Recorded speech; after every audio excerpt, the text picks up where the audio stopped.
سلام به عشقای خودم، حالتون چطوره؟ به چنل خودتون سایکل و وایتی خوش اومدین.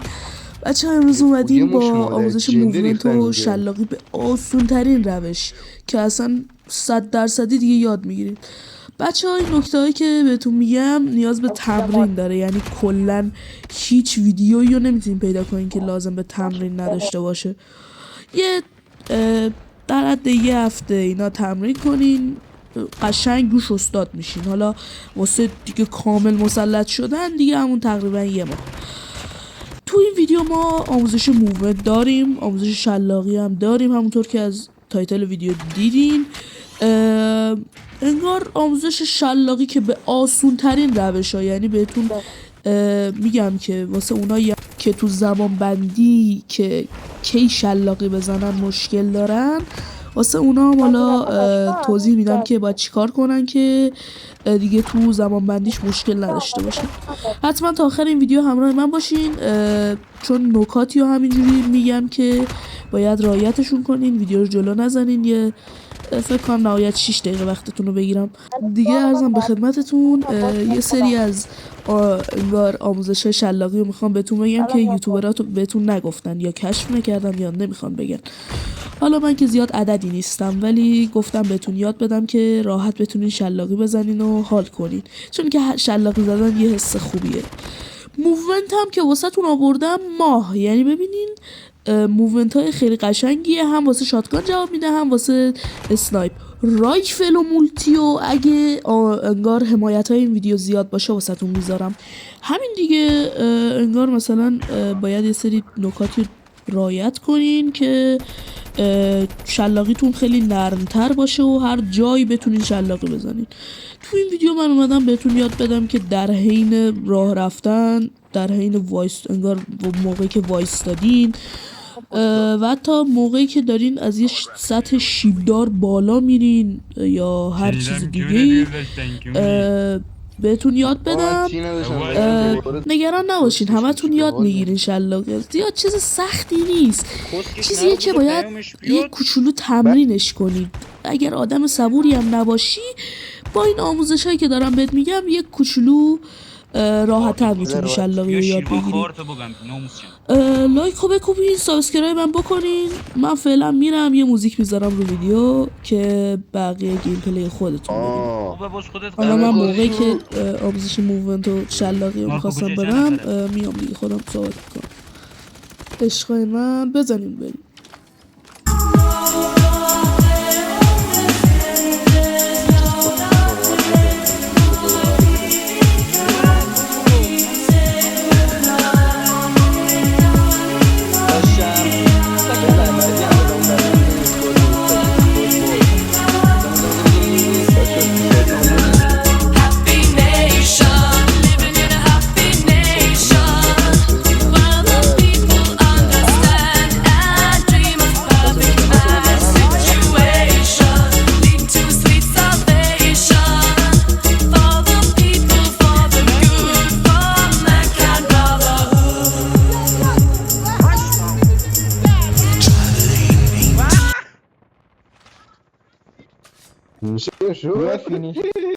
خب عشقای من، بچه تو این آموزش باید کلن گانی که میخوایم باش شلاقی بزنید سمت راستتون باشه.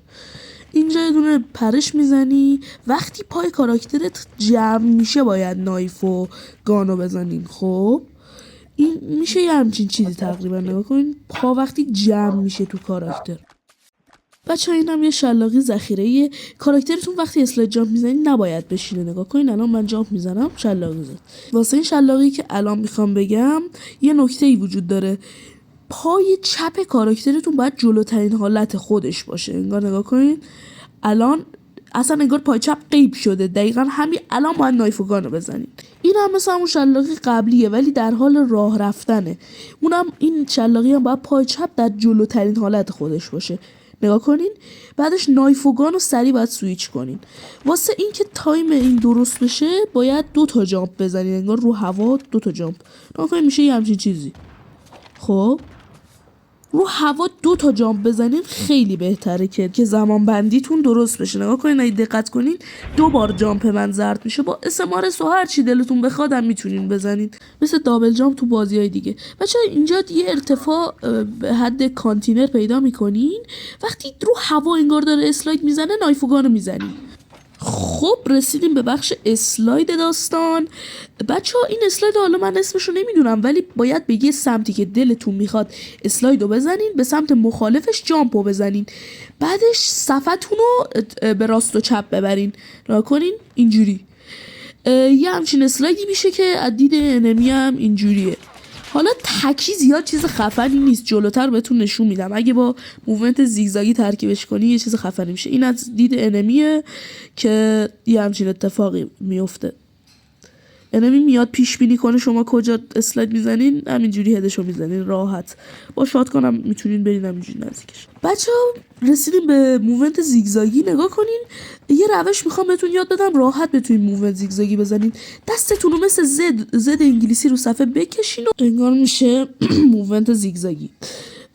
نگاه کنین این از دید خودمه که دارم میزنم. حالا من یه کوچولو سری دارم زد میکشم خب، ولی این از دید انمیه. نگاه کنین سری زد میکشم، باید یه کوچولو طولش بدی که راحت کاراکترت به سمت راست و چپ بره. این اون موومنت ترکیبیه که میگفتم خیلی خفنه. نگاه کنین اول موومنت اولیه رو میزنین، بعدش یه زد میکشین رو صفحه. موومنت اولیه یه زد میکشین رو صفحه. نگاه کنین همینجوری.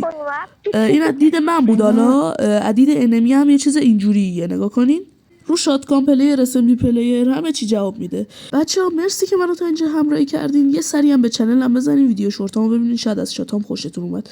امیدوارم این ویدیو به دردتون خورده باشه. بای بای.